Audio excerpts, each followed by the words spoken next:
पिला माने आज क्लास को तुम मैंने समस्त को स्वागत। आज आम रहीमकर दोहे पढ़ा। तेबे रहीमकर दोहे पढ़ा पूर्व प्रथमे कवि परिचय पढ़ी नवा। रहीम का पूरा नाम अब्दुल रहीम खान खान है। मैं रहीम का पूरा नाम कौन? अब्दुल रहीम खान खान। उनका जन्म सन 1556 में हुआ था। रहीम का जन्म 1556 मसीह होता। वे अकबर के अभिभावक बैराम खां के पुत्र थे। रहीम कार पुओ थे? अकबर का अभिभावक बैराम खां पुओ थे बा पुत्र थे। शाही महल में उनका बचपन बीता। बाद में उन्हें गुजरात की सूबेदारी मिली। जेहेतु अकबर अभिभावक बैराम खां पुओ थे तो छोट बड़ू से शाही महल राजमहल छोट बड़ होती से छोट बड़ राजमहल थे। तापरे तांको गुजरात सूबेदारी पद मिलता से रही। रहीम अरबी, फरासी, तुर्की, संस्कृत और हिंदी के अच्छे जानकार थे। मान रहीम बहुत गुड़ाए भाषा जानी थे। अरबी भाषा जानी थे, फारसी, तुर्की, संस्कृत, हिंदी ये सब गुड़ा भाषा बहुत भल भाव जना था। वे हिंदू संस्कृति और भक्ति भावना से प्रभावित थे। रहीम हिंदू संस्कृति और हिंदू संस्कृति जो भक्ति भावना से बहुत प्रभावित थे। जड़े मुसलमान से हिंदू संस्कृति पर बहुत प्रभावित होते।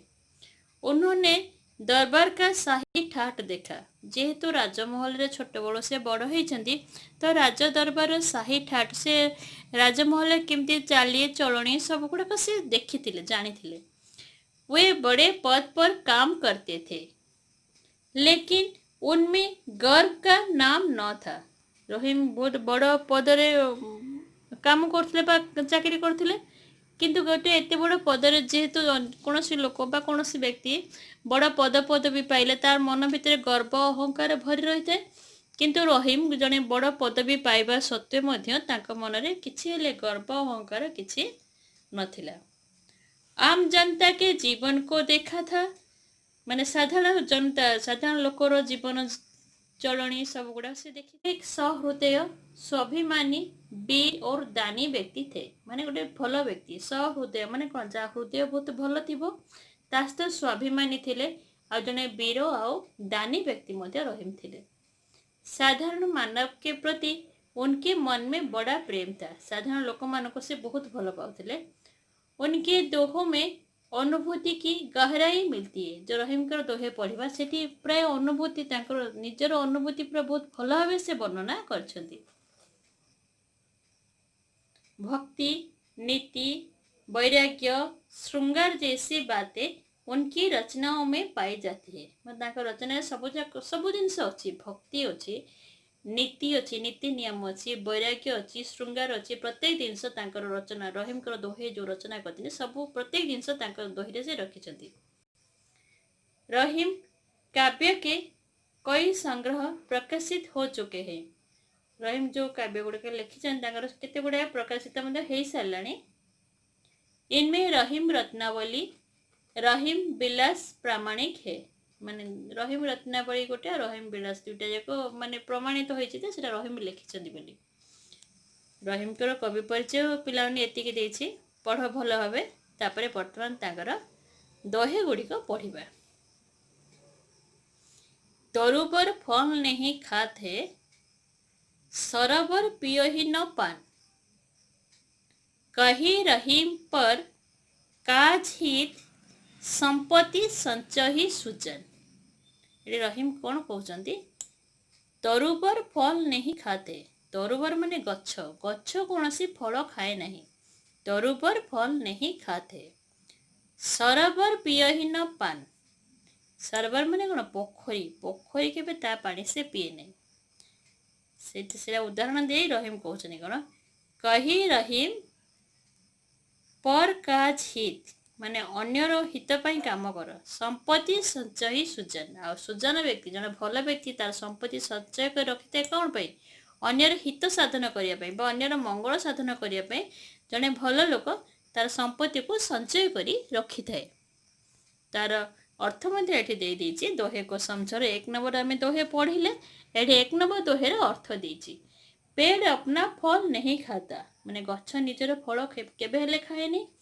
तालाब अपना पानी नहीं पीता, से पोखरी कौन कर निज पानी केबे हेले से पिए नहीं। ये दोनों क्रमशः दूसरों के लिए फल और पानी का बचत करते हैं। माने गछ निजर फल और पोखरी निजर पानी सब रक्षा कर माने बचे रखी था कहाँ पे अन्य पे रखी था।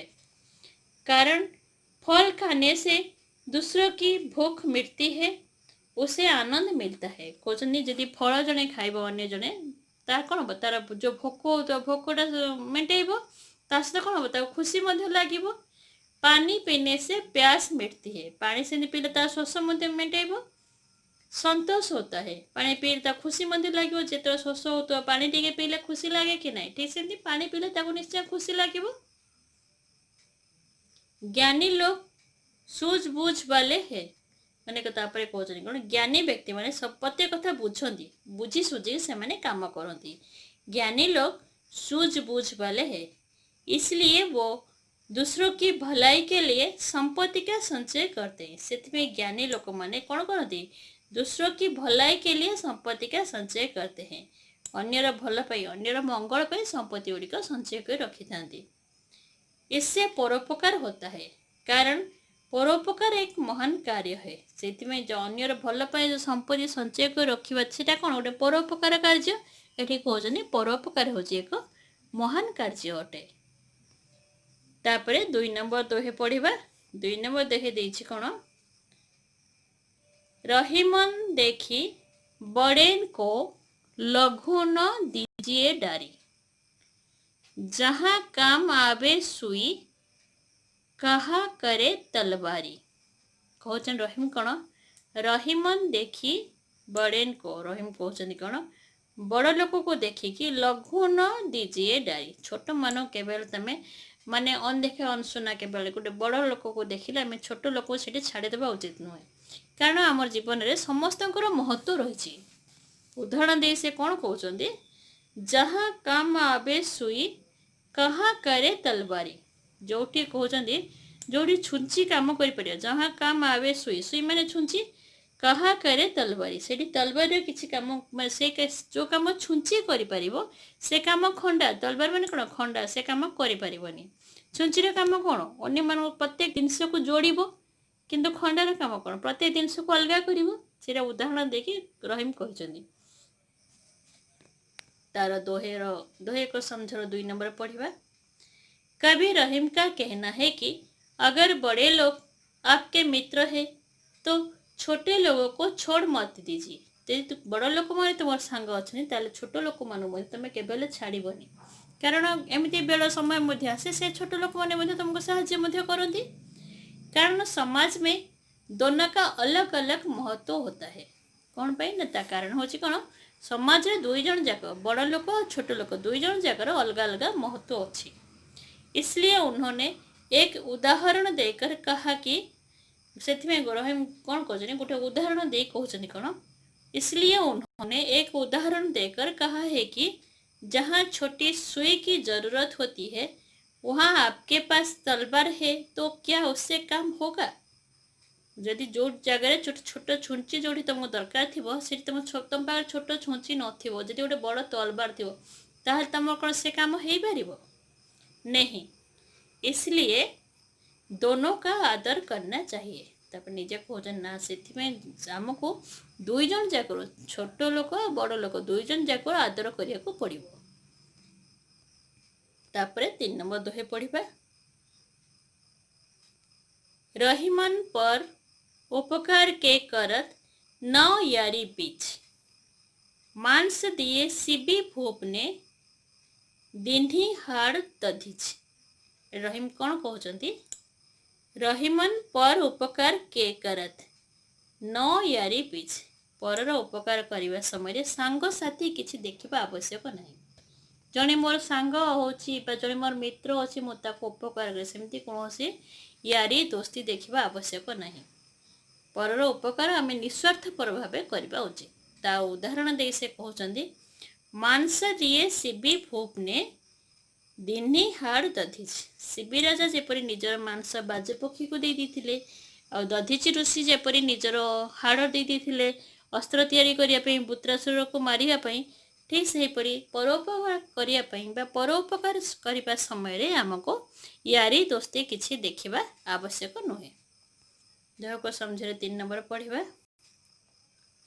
कवि रहीम कहते हैं कि केवल जहाँ दोस्ती या मित्रता हो वहाँ उपकार नहीं किया जाता। कहते केवल सांग मित्रता थिले सेठी उपकार सेमती किछि करबा उचित नुह। परोपकार तो किसी के भी साथ किया जा सकता है। माने परोपकार हमें कहा सहित भी करि परिबा। परोपकार तो किसी के भी साथ किया जा सकता है। कहा सहित भी हमें परोपकार करि परिबा।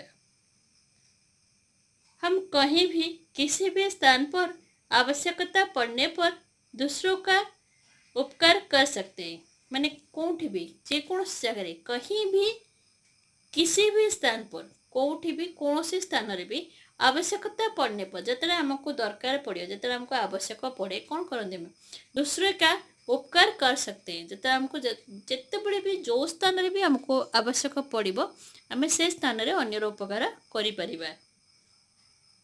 जैसे मैं उदाहरण देती कौन शिबी राजा ने अपना मांस अपरिचित बाज को दिया। शिबी राजा कौन करते से बाज को सी चिन्ह नथिले किंतु तार मांस खाइबा तांकर मांस खाइबा बाज पक्षी को देइथिले। दधीची ऋषि ने देवताओं की मदद के लिए हड्डियां दे दी। मैं ऋषि दधीची से देवता मान को साहाय्य करबे निजर हाड़ रे अस्थि दे देथिले। उससे वज्र बनाए गए। जो ऋषि दधीची हाड़ रे वज्र अस्त्र बना होता। देवता का शत्रु वृत्तासुर मारा गया। से जो वज्र तैयारी से देवता मान शत्रु किए वृत्तासुर थिले ताको मारिथिले तार हत्या कर जाइथिले। उससे दधीची को किसी लाभ की आशा नहीं थी केवल परोपकार की भावना थी। कहते दधीची ऋषि जो निजर अस्त्र जो हाड़ प्रदान करते से जो वज्र अस्त्र तैयारी होते से कौन दधीची ऋषि किसी कौन से उपकार कौन से लाभ होबार भी नाला। से केवल परोपकार करने निजर अस्थिदान करथिले। एडी दुईटी कहानी दे देछि तुम मन पई शिबी राजा और दधीची ऋषि कहानी देछि। प्रथमे शिबी राजा कहानी पढ़िबा। पुराने जमाने में शिबी नामक एक राजा थे। आग काल जने राजा थे नाम कौन था शिबी बोली थे। वे बड़े परोपकारी थे। से शिबी राजा बहुत परोपकारी थे माने अन्यर बेसी उपकार करते। एक बार बाज पक्षी से डरकर एक कबूतर उनकी शरण में आए। गोटे थर गोटे बाज पक्षी को डरिकी गोटे कबूतर माने कौन पारा तांको शरण रे आस्तिला। राजा ने उसे शरण दे दी। जेहेतु पाराटी तांको पाखु आस्तिला शरण नेबा पे तो राजा कौन करछन्ती पाराटी को शरण दे दी।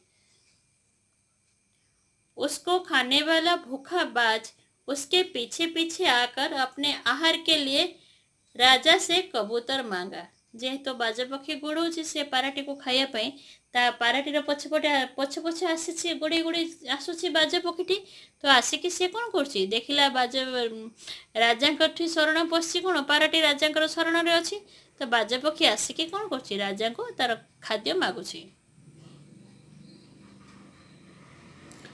उसको खाने वाला भूखा बाज उसके पीछे पीछे आकर अपने आहार के लिए राजा से कबूतर मांगा। उसके बदले राजा शिबी ने उसे अच्छे खाद्य देने को कहा। राजा शिबी कहते जेहेतु पाराटी तांकर शरण पशि मो पाराटी को दे पारिनी ता बदल रे तुमको भल खाद्य देवी बोली कहते। पर बाज राजी नहीं हुआ किंतु बाज पक्षी कौन राजी हेलानी। उसने राजा से कबूतर के बराबर मांस मांगा।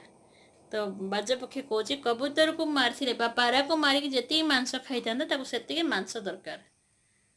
अंत में राजा ने कबूतर की जान बचाने के लिए अपने शरीर का मांस काटकर भूखे बाज को दे दिया। शेष राजा पाखे जेहेतु पाराटी शरण पशिला पारार जीवन बचाई पारा ओजन जी पाराटी जी ओजन पाराटी को मारी से जी मांस खाई था राजा शिबी कौन करते निज शरीर काटिके से मांस बाज पक्षी को देथिले। आखिरकार वे तराजू पर बैठ गए। शेष से कौन करते तराजू पर बसिले अपना पूरा बलिदान कर दिया। तराजू रे बसिकी निजर जीवन दान कर देथिले। तापरे दधीची ऋषि को कहानी पढ़ा। दधीची एक परोपकारी ऋषि थे। दधीची जने परोपकारी ऋषि थे। वे सरस्वती नदी के किनारे रहते थे। से कौन रोते? सरस्वती नदी कूल रोते। वृत्रासुर नामक एक बड़ा पराक्रमी राक्षस था। गोटे बहुत पराक्रमी भयंकर राक्षस थिला। ता ना होची कौन? वृत्रासुर। उससे मनुष्य क्या देवता कौन भी डरते थे। इतने पराक्रमी राक्षस गोटे थिला, ताको मनुष्य तो मनुष्य छाड़ देवता माने मध्य डरुथिले।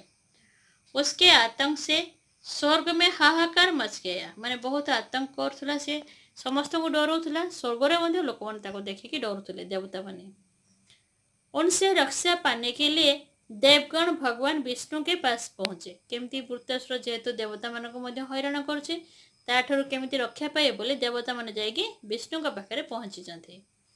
भगवान विष्णु ने सलाह दी कि ऋषि दधीची की अस्थियों से वज्र बनाया जाएगा। कहते ऋषि दधीची ऋषि बोले जड़े अच्छा जे कि सरस्वती नदी कूल बास करती। तांकर अस्त्र रे तांकर जो हाड़ तांकर अस्थि रे ही कौन कराब वज्र नामक गोटे अस्त्र तैयारी करने को पड़ो। उसी वज्र से ही वृत्रासुर मारा जाएगा। से जो वज्र अस्त्र तैयारी करा से ही वृत्रासुर मरिबो। भगवान विष्णु से परामर्श लेकर देवगण ऋषि दधीची के आश्रम पहुंचे। देवगण तापर कौन कले? भगवान विष्णु को परामर्श नहीं दधीची ऋषि आश्रम में पहुंची। ऋषि दधीची ने देवगण का यथोचित आदर सत्कार किया। जेहेतु समस्त देवता माने ऋषि दधीची आश्रम में पहुंची, ऋषि दधीची समस्त यथाजीति जी आदर सत्कार करने कथा समस्त आदर सत्कार करिसेंती। उनके शुभागमन का कारण पूछा। कौन पे आसी आसबार कारण पचार। उनके शुभागमन का कारण पूछा। उनसे सारी बातें सुनकर ऋषि दधीची ध्यान मुद्रा में बैठ गए। ऋषि दधीची सब कथा शुणी सारे प्रकृत कथा, तापर से कौन कले? ध्यान रे बसीगले, ध्यान मुद्रा में बैठ गए। उनकी आत्मा परमात्मा में विलीन होगी। तापर तांकर आत्मा कौन है? परमात्मा रे विलीन हो गला। माने से देह ध्यान करके देह त्याग करदेले। उनके अस्थियों से वज्र बनाया गया। जेहेतु ऋषि दधीची देह त्याग कले, तापर तांकर अस्थि रे कौन कराला? वज्र नामक अस्त्र तैयारी करागला। उस वज्र से वृत्रासुर मारा गया। से वज्र रे वृत्रासुर को मारे हत्या करागला, मारिले। परोपकारी ऋषि दधीची ने देवताओं की भलाई के लिए अपनी हड्डियां दे दी थी। ऋषि दधीची जे कि परोपकारी थे, देवता मानकर मंगल पाई निजर समस्त निजर अस्थि निजर शरीर त्याग करते देह त्याग करते निजर अस्थि दान कर देथिले। पिला माने तुम मैंने दोहे गुड़िक देख, ता सहित दोह को समझ गुड़िक दोहे गुड़िक पढ़। वीडियोटी को प्रथमे देख, ता सहित दोहे गुड़िक पढ़। पढ़े कि दोहे को समझो दौची दोहे को समझो भल भाव पढ़। प्रथमे दोहे पढ़, दोहे सहित दोहे को समझ पढ़। पढ़िले कौन हम तुम मैंने बुझीपार। आउ जदि किसी बुझी न पार्छ कि असुविधा हो तुम मैंने कमेंट बॉक्स रे मते लिखिकी पठाइले तार उत्तर मुझे तुम मानक निश्चय देवी। तुम मैंने वीडियोटी देखा सहित मो चैनल टी को सब्सक्राइब कर। ता सहित जो बेल आइकन अच्छी बेल आइकन लगाई ऑल बोली सिलेक्ट कर दियो। सेमती कले कौन हम तुम मैंने तुम मान जो वीडियो गुड़िक छाड़ुची ता निश्चय तुम मैंने समस्ते देखिपर। आज क्लास रे एतिकी रहिली। धन्यवाद।